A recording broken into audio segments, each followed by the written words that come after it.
முருகக் கடவுளுக்கு அது முக்கியமா, ஏன்னா அண்டர்லைன் முருகக் கடவுள், முருகக் கடவுளுக்கு ஆட்டு மாமிசம் படைப்பார்கள் அப்படின்னு சொன்னார். ஐயா கரெக்ட் தாங்க. அதுக்கு அடுத்து நீங்களே சொல்லிட்டீங்க. எப்போது முருகன் சுப்பிரமணியன் ஆனானோ சைவன் ஆயிட்டான். நம்ம அமித்ஷா ஆமன ஜெயந்தி கேரளாக்கார அத்தனை பேரும் பொறுத்து விட்டே, நாங்க எங்க ஊர்ல மகாபலிக்கு தான், எங்க மன்னனுக்கு தான் நாங்க விழா எடுப்போம். அதே மாதிரி நான் முருகன் தான், நான் சுப்பிரமணியன், முருகனுக்காக நிக்கணும்ன்றது இந்த விட்டுட்டு, அதே மாதிரி சைவத்துக்கும் வைணவத்துக்கும் நடந்த போர் பொன்னியின் செல்வன் சினிமாவிலேயே பார்க்கலாம், ஆழ்வார்க்கடியானுடைய பாத்திரத்துக்கு. அப்போ இதெல்லாம் நூற்றாண்டுல சரிங்க. 21ஆம் நூற்றாண்டிலே அதை எப்படி ஏத்துக்க முடியும் தான் கேட்கிறேன். 21ஆம் நூற்றாண்டில் நமக்கு முன்னால் இருப்பது மத நல்லிணக்கம் ஒன்றுதான். நான் சொல்ல, அம்பேத்கர் சொல்றேன். நாமெல்லாம் முக்கியமான வார்த்தை என்ன, பிரிவி கவுன்சில்ல போறப்போ அந்த 5 நீதிபதிகள் 1931ஆம் ஆண்டுல ரொம்ப உண்மையில அந்த தீர்ப்பு எல்லாம் நம்ம பார்க்கணும். வழக்கறிஞர்களா இருப்போம், நிச்சயமா படிக்கணும். மிக மிக ரொம்ப 40 பக்கம்னா இது ஒரு 6 பக்கம். அரசாங்கம் அந்த நேரத்தில் 1888-89 அவங்க ரெவென்யூ செட்டில்மெண்ட்ல இந்த மலையில நீங்க போய் வச்சுக்கோ, இஸ்லாமியர்கள் அங்க பள்ளிவாசல வச்சுக்கோ, டிவி எல்லாம் எங்களுக்கு அரசாங்கத்தோட இடம்.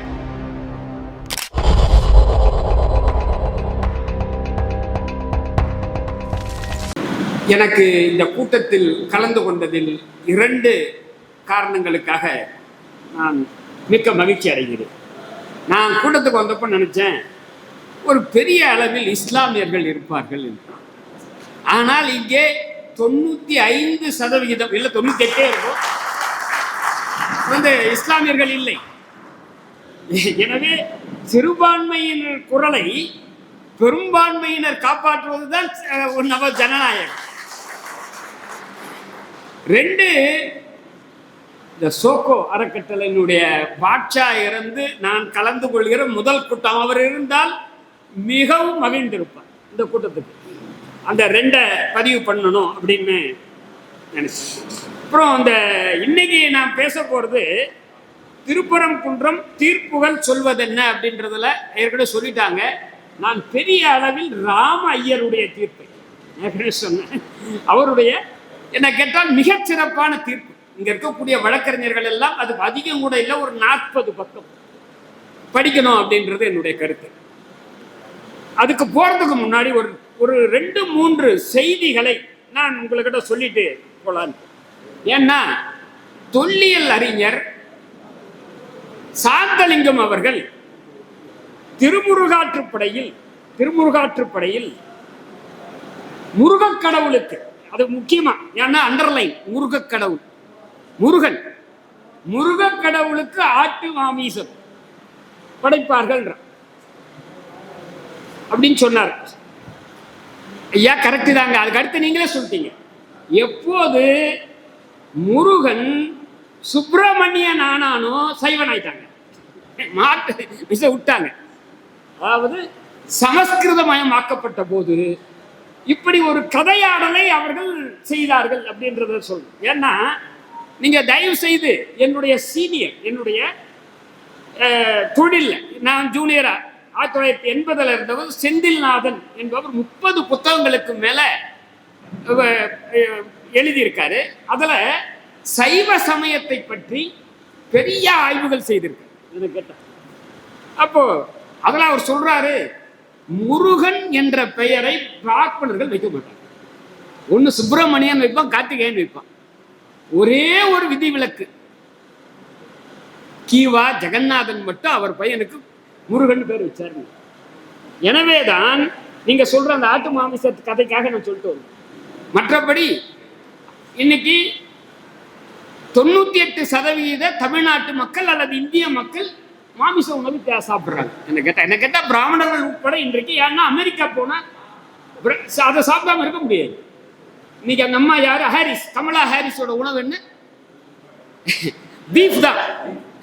ஆடு கூட இல்லை, மட்டன் கூட கிடையாது, பீஃப் தான் அவங்க சாப்பிட்றது. இல்லை, இது ஒன்றும் தப்பே கிடையாது. என்னுடைய இது ஒரு விவாதமே இல்லை என்று கருதுகிறேன். 2வது, அவர் தொல்லியல் அறிஞர். அவரா மாதிரி எனக்கு தெரியாது தொல்லியல் பற்றி. ஒரு சிறு விளக்கம், ஒரு செய்தி ஒன்று. என்னுடைய சீனியர் திரு செந்தில்நாதன் அவர்கள் ஞானசம்பந்தர் பார்ப்பனர் அல்ல என்று சொல்கிறார். அப்படி ஒரு எண்ணத்தை கொண்டு போக பார்க்குறாங்க. இப்போ கேரளாவில் உங்களுக்கு தெரியும், இங்கே அங்கே மிகப்பெரிய விழா எப்படி, நாங்கள் பொங்கல் விழா மாதிரி மகாபலிக்கு விழா எடுப்பதுதான் அவர்கள் மரபு. அத நம்ம அமித்ஷா வாமன ஜெயந்தினார், கேரளாக்கார அத்தனை பேரும் துரத்தி விட்டோம். ஏய், நாங்க எங்க ஊர்ல மகாபலிக்கு தான், எங்க மன்னனுக்கு தான் நாங்க விழா எடுப்போம். அதே மாதிரி நான் முருகன் தான், நான் சுப்பிரமணியன், முருகனுக்காக நிக்கணும்ன்றது இந்த இந்த விட்டுட்டு, அதே மாதிரி இப்ப இந்த சான்ஸ்கிரிட் இருக்கு பாருங்க, இன்னும் கூட எடுத்துக்கிட்டீங்கன்னா சான்ஸ்கிரிட் ஆதிக்கம் தான் கோயில்ல இருக்கு. தமிழ்ல குடமுழுக்கு இருக்கா? கோயில் நீதிபதி தீர்ப்பு கூட சொல்லிடுது. யாரு? எனக்கு தெரிஞ்ச 2 தீர்ப்பு. ஒன்று நீதிபதி கிருபாகரன் கோலேந்தி அமர்வு, இன்னொன்று நீதிபதி துரைசாமி டிவிஷன் பெஞ்ச், கூட யாரும் நாங்கள் தெரியல. 2 டிவிஷன் பெஞ்ச் தீர்ப்புல தமிழில் குடமுழுக்கு செய்யலாம் அப்படின்னு சொன்னாங்க. ஆனால் செய்யறாங்களா? இல்லை. தமிழில் வழிபாடு நடக்குதா? இல்லை. அனைத்து சாதியினரும் அர்ச்சகர் ஆகிறாங்களா? ஏன் இதெல்லாம் கேட்குறேன்னாங்க, இதெல்லாம் கேட்டா அந்த அவங்க இருக்காங்க பாருங்க, ஓடி போயிடும். இதான் அவங்களுக்கான பதிலாக நமக்கு இருக்கணும் அப்படின்னு சொல்லிட்டு, இந்த தீர்ப்பு வரதுக்கு முன்னாடி ஒரே ஒரு செய்தியை மட்டும், நாம 21ஆம் நூற்றாண்டில் வாடுகிறோம். ஐயா சாந்தலிங்கம் சொன்னாரு, சைவ சமண போராட்டம், அது மதுரை தான் சென்டர். மதுரையில கடுவில் ஏற்றினார். சம்பந்தருடைய பாடல் இங்கே பக்கத்தில் இருக்க ஆனைமலை, ஆனைமலை வாழ் சமணர் கஞ்சே அப்படின்னு என்னங்க அர்த்தம்? நான் உனக்கு பயப்பட மாட்டேன்டான்னு அர்த்தம். என்ன உனக்கு எனக்கு சண்டைன்னு அர்த்தம். உனக்கு நான் பயப்பட மாட்டேன்டான் கருவில் ஏற்றி பெரிய நடந்தது. அதே மாதிரி தசவாதாரம் சினிமா பார்த்தா போதும். முதல் காட்சி என்ன? குலோத்துங்க சோழன் விஷ்ணு சிலையை கடலிலே தூக்கி எறிவார். அப்போ சமணத்துக்கும் சைவத்துக்கும் நடந்த போர், அதே மாதிரி சைவத்துக்கும் வைணவத்துக்கும் நடந்த போர் பொன்னியின் செல்வன் சினிமாவிலே பார்க்கலாம். ஆழ்வார்க்கடியானுடைய பாத்திரத்தை பற்றி பார்த்தா, அப்போ இந்த இதெல்லாம் 10ஆம் நூற்றாண்டுல சரிங்க.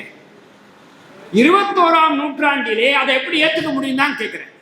21ஆம் நூற்றாண்டில் நமக்கு முன்னால் இருப்பது மத நல்லிணக்கம் ஒன்றுதான். இதை நான் சொல்ல, அம்பேத்கர் சொல்றாரு. நாமெல்லாம் முக்கியமான வார்த்தை என்ன? ஃப்ரெட்டர்னிட்டி. எப்படி வரும்? நான் ஹிந்து, நீ முஸ்லிம், நான் இந்த ஜாதி, நீ இந்த ஜாதி. அவர் கேட்கிறாரு, நாமெல்லாம் இந்தியர்களா, நாமெல்லாம் தமிழர்களா? இந்த கேள்வியை அம்பேத்கர் 25/11/49 கேட்கிறாரு. எனவே இன்னைக்கு நமக்கு அவங்களுக்கு பேரை அவர் சொல்ல கூட, நான் பேரை கூட சொல்ல வேண்டாம் நினைக்கிறேன். எச் ராஜா என்ற பேரை கூட சொல்ல வேண்டாம், அண்ணாமலை என்ற பெயரை கூட சொல்ல வேண்டாம். அவர்களுக்கு அதை பற்றி கவலை இல்லை. நம்ம இந்தியா வளர்ச்சி அடைய வேண்டும் என்று அவர் சொன்னார். ஏஐ பத்தி சொன்னார்.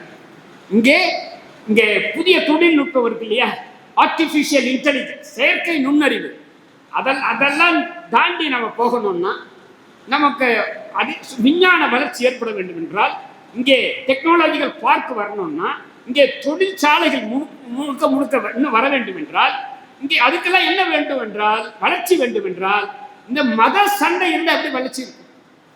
அதற்காக அதை நிச்சயமாக தூக்கி எறியணும் அப்படின்றதுதான் இந்த கூட்டத்தில் நம்ம சொல்லக்கூடிய செய்தியாக இருக்கணும்னு நினைக்கிறேன். இப்போ இந்த தீர்ப்புக்கு வரலாங்க. இந்த தீர்ப்புல இங்க இருக்கிறவங்கள ஒரு மிக கணிசமானவர்கள் வழக்கறிஞர்களாகவும் இருக்காங்கன்னு நினைக்கிறேன். அப்போ இந்த இந்த வழக்கு அப்போ சப்ஜட்ஜ் முன்னாடி இந்த வழக்கு முதல்ல தீர்ப்பாகுது. 25 ஆகஸ்ட் 1923 தீர்ப்பாகுது. முதல்ல சூட் பல 2-3 சூட்லாம் ஒன்னா சேர்த்துக்கிறாங்க. சூட் நம்பர் 101 1917, அதுக்கப்புறம் இன்னொரு சூட்லாம் சேர்த்து 63/2021 1921 2021 பார்த்த உடனே 1921 அதெல்லாம் சேர்ந்து இப்போ ஒரிஜினல் சூட் நம்பர் 4/20 தான் இந்த தீர்ப்பு இருக்கு. என்னன்னா பிளைன்டிஃப் பேர் பார்த்தா வாதி ரிசீவருங்க. பிளைன்டிஃப் கோயிலுக்கு வாதி ரிசீவர். நான் அப்படின்னா என்னன்னா ஏதோ அது சண்டையில் இருக்கும் தோணும். சண்டையில் இல்லாமல் எப்படி ரிசீவர் வராரு? இல்லைங்களா? எனக்கு தெரியல, நான் சிவில்ல கூட இல்லை, நான் தீர்ப்பை படித்தேன். அப்போ இருக்காங்க அந்த இந்த வழக்கை போட்டவங்க திருப்பரங்குன்றத்தில் இருக்கக்கூடிய அந்த கோயில் நிர்வாகத்தினர். அவர் தான் போடுறாரு, அந்த ரிசீவர் போடுறாரு. அவங்களுடைய கோரிக்கை, அவங்களுடைய வழக்கில் அவங்க கேட்கறது என்ன? பிரேயர். என்ன கேட்கிறாருன்னா, குறிப்பாக அவருடைய பிரேயர் வந்து அரசாங்கத்தை பார்த்துதான். 2 பேர் அரசு தரப்புல இருக்காங்க. ஒன்னு மாவட்ட collector, district collector. 2 taluka board, Madurai taluka board. அதுக்கு அடுத்து இருக்கக்கூடிய ஒரு 5 பேர் வந்து இஸ்லாமியர்கள். அங்க இருக்கக்கூடிய பள்ளிவாசல் சம்பந்தமாக அந்த சொத்து, அது சம்பந்தமான பிரச்சனைக்காக அவங்க போடுறாங்க. இதுல அவங்க அடிப்படையில் அவங்க கோரிக்கை அரசாங்கத்துக்கிட்ட தான். ஏன்னா அரசாங்கம் அந்த நேரத்தில் 1888-89 அவங்க ரெவென்யூ செட்டில்மெண்ட்ல இந்த மலையில நீங்க கோயில் வச்சுக்கோ, இஸ்லாமியர்கள் அங்க பள்ளிவாசல் வச்சுக்கோ, மீதி எல்லாம் எங்களுக்கு அரசாங்கத்தோட இடம் அப்படின்னு சொல்றான். அப்போ அதுதான் சர்ச்சையாகுது. அப்போ கிரிவலம் வரக்கூடிய அந்த வீதி, அது மற்றும் இருக்கக்கூடிய அங்க இருக்கக்கூடிய மரங்கள், அதெல்லாம் இன்னும் கேட்டால் அதை குறிப்பா நான் என்ன சொல்லணும்னா, 2 முறை திருப்பரங்குன்றம் மலையை இந்நேரம் இல்லை, அதுக்கு ஏற்கனவே பல மலைகள் காலி பண்ணிட்டாங்க. குவாரி பண்றதுக்கு அப்படியே ஏலம் விட்டுருக்கான் லீஸுக்கு. அதை எதிர்த்து அவர்கள் தகராறு பண்ணி நிறுத்தியிருக்காங்க. இந்த பின்னணியில தான் இந்த வழக்கை பார்க்கும்போது அப்போ அவங்க என்ன கேட்கிறான்னா, இந்த மலை எங்களுக்கு சொந்தம் அப்படின்றதுதான் ஆலய நிர்வாகத்தினர் போடுறது. அப்படி சொல்லும் போதே அவர்கள் பள்ளிவாசல் நிர்வாகிகள் ஒரு 5 இஸ்லாமியர்களை சேர்க்கும் போது அவங்க கோயில் நிர்வாகத்தில் ஒத்துக்கிறாங்க. அந்த பள்ளிவாசல் அங்க இருக்கக்கூடிய இடம் பள்ளிவாசலுக்கு சொந்தம். இந்த தயவு செய்து அதை அவங்களே ஒத்துக்கிறாங்க, பள்ளிவாசலுக்கு சொந்தம். அவங்க எந்த இடத்த அவங்க டிஸ்பியூட் பண்றாங்கன்னா, நெல்லித்தோப்பு பகுதியை டிஸ்பியூட் பண்றாங்க. நெல்லித்தோப்புல கூட என்னன்னா, ஒரு புது மண்டபம் கட்டுறாங்க. அந்த புது மண்டபம் கட்டுவது வந்து எங்க பகுதியில் கட்டுறாங்க, அந்த பள்ளிவாசலோட தீர்ந்து போச்சு அவங்க கதை அப்படின்றது தான். அப்போ இந்த பள்ளிவாசல் தரப்புல என்ன சொல்றாங்கன்னா, இந்த பள்ளிவாசலை ஒட்டி இருக்கக்கூடிய கொடிக்கம்பம், அப்பதான் பார்த்த கொடிக்கம்பத்தை பத்தி எனக்கு இந்துக்கள் மாதிரி அவங்களுக்கு ஒரு கொடிக்கம்பம், அதுக்கடுத்து நெல்லித்தோப்பு பகுதியிலே இருக்கக்கூடிய பல சமாதிகள், அங்க இருக்கக்கூடிய ஒரு மண்டபம், அந்த மண்டபம் பழுதடைந்ததால் நாங்கள் கட்டிய புதிய மண்டபம், அதுக்கப்புறம் அந்த மேல அந்த மலை உச்சிக்கு செல்லக்கூடிய பள்ளிவாசலுக்கு செல்லக்கூடிய படிக்கட்டுகள், அப்படி இதெல்லாம் சேர்ந்து இது வரைக்கும் எங்களுக்கு சொந்தம். இந்த மலைக்கு பெயர் திருப்பரங்குன்றத்தில் இந்த பகுதி மலை இருக்க, பள்ளிவாசல் இருக்கக்கூடிய பகுதி மலைக்கு பெயர் சிக்கந்தர் மலை என்று அந்த ஆவணங்களிலும் சிக்கந்தர் மலை என்று இருப்பதை சொல்றாங்க. எனவே அவங்க தரப்பே ஒத்துக்கிறப்போ இந்த மீதி சொல்றத பாருங்க, பள்ளிவாசல் தரப்புல அதை நீதிபதி ஒத்துக்கிறது. அதை ஒத்துக்கிட்டு அதுக்கு அடுத்து ஹைகோர்ட்டுக்கு வருது. ஹைகோர்ட்ல வந்து ரத்து பண்றாங்க இந்த தீர்ப்பை. அதுக்கடுத்து சுப்ரீம் கோர்ட்டுக்கு போகுது. சுப்ரீம் கோர்ட் கிடையாதப்போ பிரிவி கவுன்சில் போறப்போ அந்த 5 நீதிபதிகள் 1931ஆம் ஆண்டுல ரொம்ப உண்மையில அந்த தீர்ப்பு வந்து எல்லாம் நம்ம பார்க்கணும், வழக்கறிஞர்களா இருக்கவங்க நிச்சயமா படிக்கணும். மிக மிக ரொம்ப இது ஒரு 40 பக்கம்னா இது வந்து ஒரு 6 பக்கம் 6.5 பக்கம் தீர்ப்பு. இந்த 6 பக்கம் தான், அது காஸ்ட் எல்லாம் விட்டேன். 6 பக்கம் தீர்ப்புல ரொம்ப ரொம்ப அதை எல்லாம் ரொம்ப தெளிவாக இந்த தீர்ப்பை வந்து அவங்க சொல்றாங்க. இந்த தீர்ப்புல அவங்க சொல்றத வந்து அந்த ஹைகோர்ட்டோட தீர்ப்பை ரத்து பண்ணி சப்கோர்ட்டோட தீர்ப்பு சரி அப்படின்னு சொல்றாங்க. இப்படி சொல்லும் போது முதல்ல நான் வந்து உங்களுக்கு நான் சொன்னேன், அவங்களே ஒத்துக்கிட்டாங்க அப்படின்றது எங்க இருக்கு அப்படின்னா, பேரா 39 பிளைண்டிஃப்னா வாதிங்க, ஆங்கிலத்தில் இருக்கு, எல்லாருக்கும் ஆங்கிலம் இருக்குன்னு தெரியும். த பிளைண்டிஃப் அட்மிட்ஸ், மீண்டும் சொல்றேன், த பிளைண்டிஃப் அட்மிட்ஸ், இது 39வது இது வந்து பேரா டிஸ்கஷன்ல வருது, டிஃபெண்டன்டோடது இல்லை, அதாவது பிரதிவாதி சொல்றது அல்ல, நீதிமன்றம் சொல்வது. இது என்ன சொல்றது? The plaintiff admits that the mosque belongs to the Haddars and that the Mohammedans have a right of way over the hill to go to the mosque. அவங்க ஒத்துக்கிறாங்க. என்ன ஆனா சொல்றாங்க, but contends that the Mohammedans have no other right or possession of, இதை தாண்டி எதுவும் இல்லை. அப்படி நெளித்தொப்பு இல்லை. அங்க இருக்கக்கூடிய மற்ற அந்த ஏறி போடக்கூடிய வழிகள் கிடையாது. அப்படிங்கிறது தான் அங்க இருக்கக்கூடிய பிரச்சனை. அப்புறம் இன்னொன்று, எனக்கு பெருசா திருப்பரங்குன்ற மலையை பற்றி பார்த்துருக்கேன். எனக்கு அவ்வளோ தூரம் தெரியாது. ஆனால் இந்த நீதிபதி இருக்காங்க பாருங்க, யாரு, பிரிவி கவுன்சில், அவங்க அந்த திருப்பரங்குன்ற மலையை பற்றி விவரிப்பது எனக்கு மிக ஆச்சரியமாக சொல்றாங்க. மிக அழகான மலை. அவங்க சொல்றாங்க, அந்த அழகான மலையில ஒரு குடைவரை கோயில். இது பார்த்தா தெரியவே தெரியாது. இன்னைக்கு பார்த்தா அத நிறைய மண்டபங்கள்லாம் வந்து அந்த நிச்சயம் அதை பார்த்தீங்கன்னா ஒரு குடைவரை கோயில் ராக்ல வந்து அங்கே முருகனுடைய உருவம் அங்கே இருக்கு அப்படின்றதெல்லாம் எழுதி இந்த மலை 2 பகுதிகளை அடைக்க. யாரு சொல்றது? சப்கோட்லயும் சொல்றாங்க, அவங்களும் சொல்றாங்க. 2 ஒரே மலை தான். அந்த ஒரு மலை இல்ல ஒரு வேலை மாதிரி இருந்து 2 பகுதியாக இருக்கு. ஒன்று கூடுதலான உயரமாகவும் ஒன்று உயரம் குறைவாகவும் இருக்கிறது. உயரம் கூடுதலாக இருக்கக்கூடிய மலையின் உச்சியில் பள்ளிவாசல் இருக்கிறது. அந்த அந்த பள்ளிவாசல் சிக்கந்தர் பள்ளிவாசல். அங்கே சிக்கந்தர் அப்படின்ற ஒரு செயின்ட், இஸ்லாமிய செயின்ட், அங்கு துறவி இறந்ததை ஒட்டி அவருக்கான தர்கா இருக்கிறது என்றத அவங்க சொல்றதுக்குள்ள அது வந்து 2 மலை அப்படின்னு சொல்றத இந்த மட்டும் டிட்டாச்சுன்றாங்க. இந்த லைனை மட்டும் படிக்கிறோம் பாருங்க. இப்பதான் நான் சொன்ன மாதிரி having dealt with the rival claims of plaintiff and defendants 1 and 2. defendants 1 and 2ன்றது அரசாங்கம். நான் இதுவரையில அரசாங்கத்துக்கும் கோயிலுக்கு இருக்கிறத பற்றி பேசி இந்த அவங்களுக்கான கோயில் நிர்வாகத்துக்கு இந்த மலையில இருக்கக்கூடிய உரிமையை சொல்லிட்டோம்.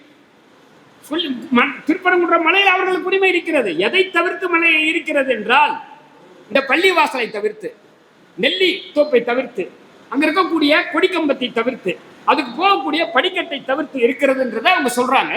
சொல்லும் போது அந்த 2 மலைன்றத சொல்றாங்க பாருங்க. தி ஹத்தார்ஸ் of the mosque situated at the top of the hill. The mosque is built on the topmost peak of the hill. A peak somewhat detached from the portion east and north of it by a valley which though deep is still very much higher than the base of it. Detached ரெண்டா இருக்குன்றது நான் சொல்ல. அதோட மட்டும் இல்ல, the hill contains 2 prominent peaks. நான் அதோட நிறுத்திக்கிறேன், இதை ஃபுல்லா படிக்கல. அப்போ இது அவங்க என்ன மாதிரி விவரங்களை அவங்க சொல்றாங்க அப்படின்றதுதான் நமக்கு ரொம்ப ஆச்சரியமா இருக்கு. இதை சொல்லிட்டு சிக்கந்தர் மலை என்பது அங்கே ஆவணங்களையே பதிவு செய்யப்பட்டிருக்கிறது அப்படின்றத நீதிபதி சொல்றாரு. அதே பேராவிலேயே சொல்றாரு இந்த சிக்கந்தர் மலை அப்படின்றத. The mosque itself is known as Sikandar Pallivasal, probably because it contains the tomb of Fakir Sikandar as stated by the Mohammedans. The hillock also has long been known as Sikandar Malai, probably because it contains the Sikandar Pallivasal. In Exhibit 32 அப்படின்னா இவங்க பள்ளிவாசல் தரப்புல இருந்து தாக்கல் பண்ண சான்றாவணம் 32 படி it is made to the mosque as Sikandar மலை. அதை விட in Exhibit 44 the survey plan of 1886 the hillock was called Sikandar மலை. அப்ப இருக்கக்கூடிய சர்வே பிளான்ல இந்த மலையை சிக்கந்தர் மலை என்று அழைக்கிறார்கள். இப்போ ஐயா அவர் சொல்லும் போது சொன்னாரு, இதை சுல்தான்கள் மாளிகாப்பூர் யாரை அழிச்சிட்டு வந்தது? நம்ம பாண்டிய மன்னன் தான், வீரபாண்டியன் நான் போய் கூப்பிட்டு வந்தான். அப்போ இந்த சுல்தான்கள் ஆட்சி நடக்குது.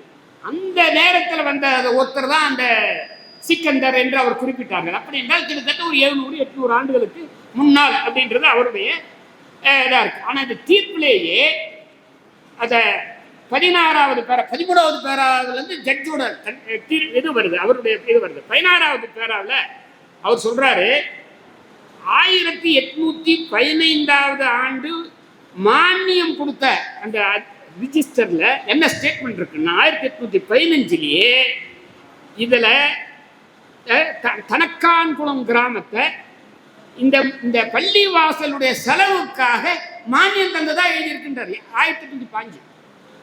அப்படின்னா அதுக்கு முன்னாடி எத்தனை வருஷம் இருக்குன்னு நமக்கு இப்ப எல்லாமே ஒரு தோராயமாக தான் சொல்லிட்டு இருக்கு. எல்லாத்தை பத்தியுமே கோயில் வந்து திருப்பரங்குன்றம் 8ஆம் நூற்றாண்டில் இருக்கலாம்.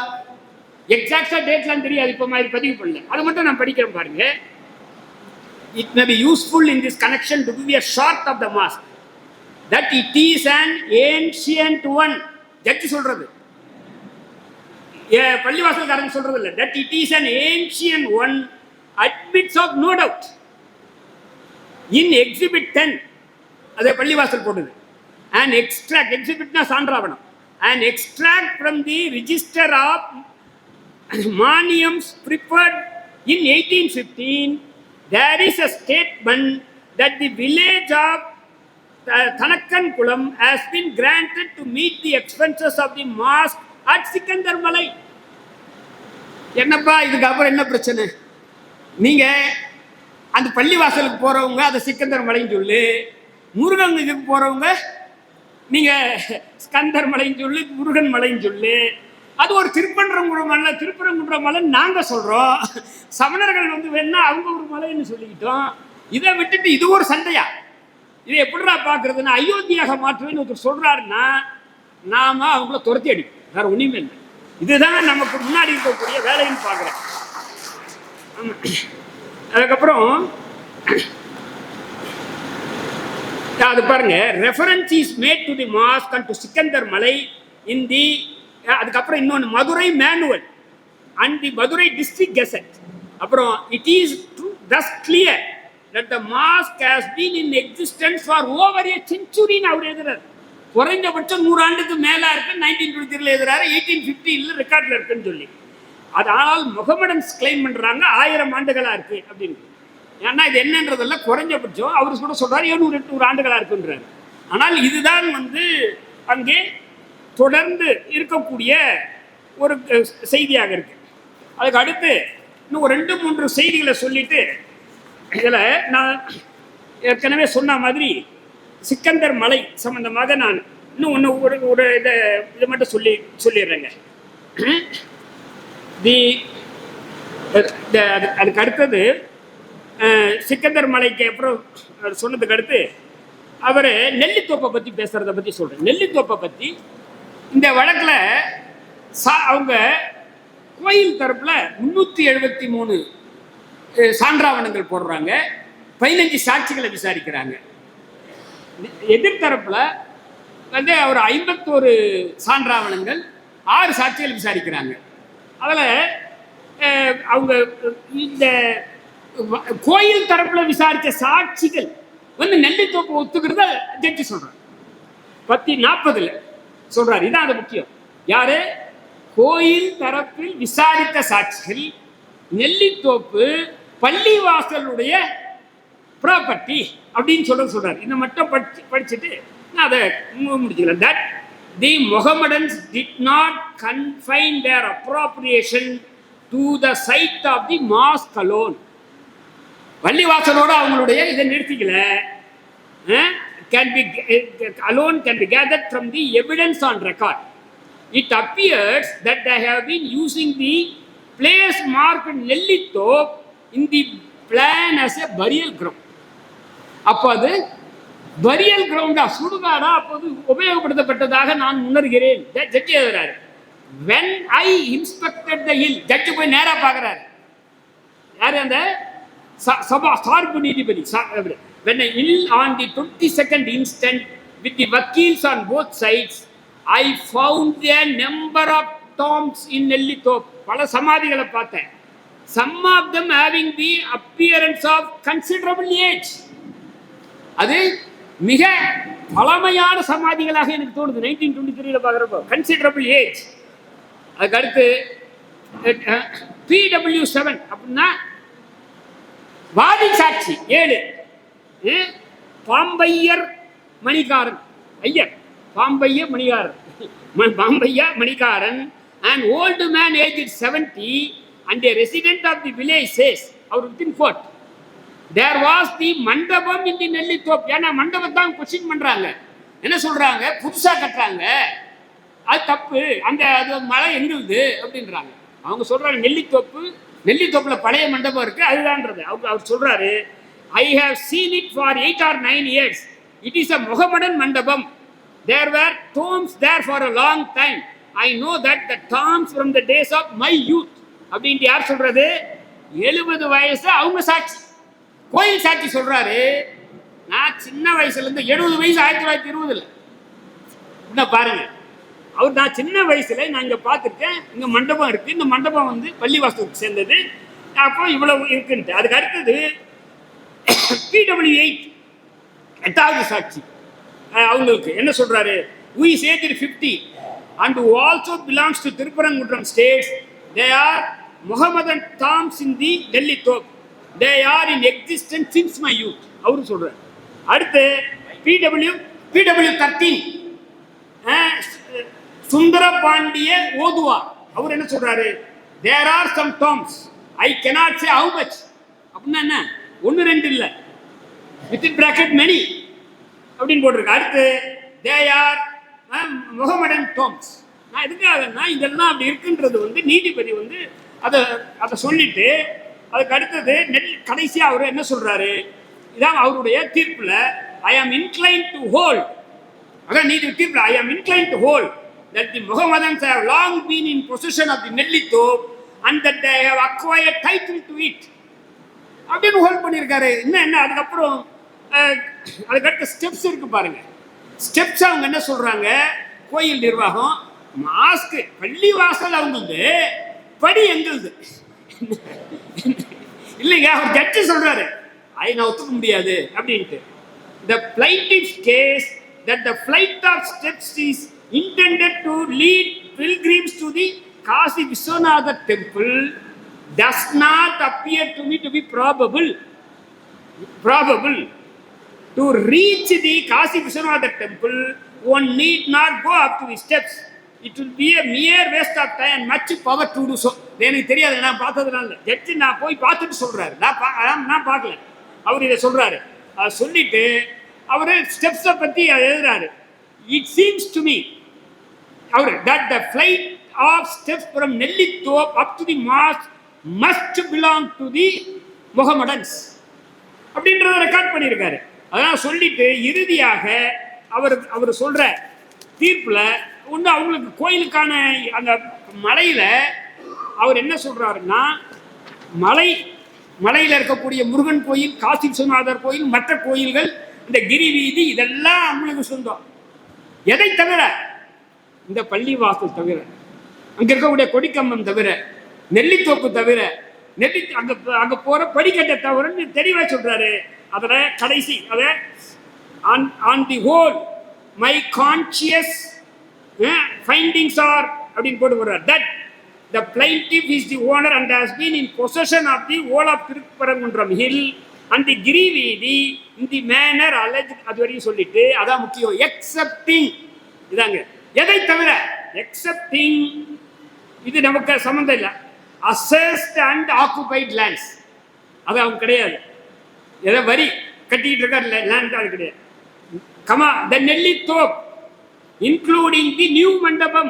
ஏன்னா நியூ மண்டபம் தான் கொஸ்டின் பண்றாங்க. நியூ மண்டபம், the flight of steps leading from Nellitop to the mosque and the top of the rock on which is the mosque and the flagstaff of the Mohammedan side. 2. That the Mohammedan dependents 3 to 5 and 7 to 37 to 13 legal as வடக்கு நடக்கிறதுக்குள்ளார இறந்து போயிடுறாங்க, are owners and are in possession of the Nellitop with all that it contains, the flight of steps mentioned above, the new mandapam and the whole of the top of the hill on which the mosque and the flagstaff stand. 3. That the mandapam referred to in paragraph 3D of the plaint is a new one put up on the side of an old one as contended by Mohammedans.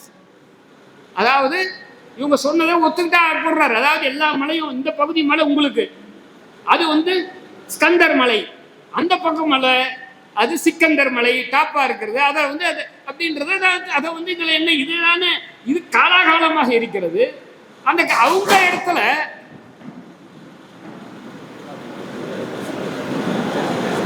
அவங்க ஏங்க அவங்க எடுக்கிற இப்போ யாராச்சும் என்ன கேட்டால் முருகர் கோயிலாண்ட கூட போய் வெட்டினா என்ன பண்ணு ஏன்னா சொல்லிட்டு அவரே சொல்றாரு திருமுருக காட்டுப்படையில முருகர் வந்து நான் வெஜிடேரியன்ட்டாரு. அதனால அது ஒன்றும் பெரிய அதை யாருன்னு நம்பிக்கை இருக்கவங்க நீ வந்து வெஜிடேரியன் உணவாவது பட நான் வெஜிடேரியன் உணவாவது படாத யார் நம்ம தாங்க இப்போ போகிறோம் மொட்டை போடுறோம் காது குத்துறாங்க எல்லாரும் பண்ணுறாங்க. என்ன கேட்டால் எல்லா சமயத்தோடு இதை பண்ணுறாங்க. இப்போ என்ன பண்ணுறாங்க எல்லாரும் ஆடு வெட்டுறாங்க. அப்போ அதாவது அவங்க எது முன்னாடி செய்கிறாங்க சாமி முன்னாடி தான் செய்கிறாங்க. கருப்பசாமி முனீஸ்வரன் சாமி இல்லை ஏதோ ஒரு சாமி முன்னாடி செய்கிறாங்க. அதனால முருகன் முன்னாடி என்னன்றதை வந்து அவங்கவுங்க முடிவு செய்ய வேண்டிய பிரச்சனை. இந்த உணவு சம்பந்தமான பிரச்சனை வந்து இதை வந்து அவங்க ஒரு அயோத்தியாக இங்க வந்து இது ஒரு மத கலவர பூமியா ஏங்க அவங்க அதாங்க அரசியல் பார்த்துக்கிட்டே இருக்காங்க. மண்டக்காடு கன்னியாகுமரியில் இன்னும் தீர்ந்தபாடு இல்லை. அது அதே மாதிரி கோயம்புத்தூர் எப்பா செத்து போயிட்டா ஒரு ஆள் அதுக்கு ஏன் நீ போற எனக்கு புரியல. செத்து போயிட்டு வர நான் என்ன கேட்கிறேன் யாரானா நம்ம எதிரியாகவே இருந்தாலும் இறந்த பின்னர் அவங்களை விமர்சிக்க மாட்டோம். ஆனா அது ஏன் போற இங்க இப்ப என்ன திருப்பரங்குன்றத்துல இதான் சொல்றாங்க. எனவே நாமெல்லாம் இந்த நேரத்தில் நம்ம சொல்றது என்னன்னா நமக்கு ஒன்று அம்பேத்கர் சொன்ன சகோதரத்துவம் தான் நமக்கு வழிகாட்டியாக இருக்கு. அதுதான் இந்த கூட்டத்தில் நம்ம சொல்லக்கூடிய செய்தியாக நான் சொல்கிறேன். நன்றி, வணக்கம்.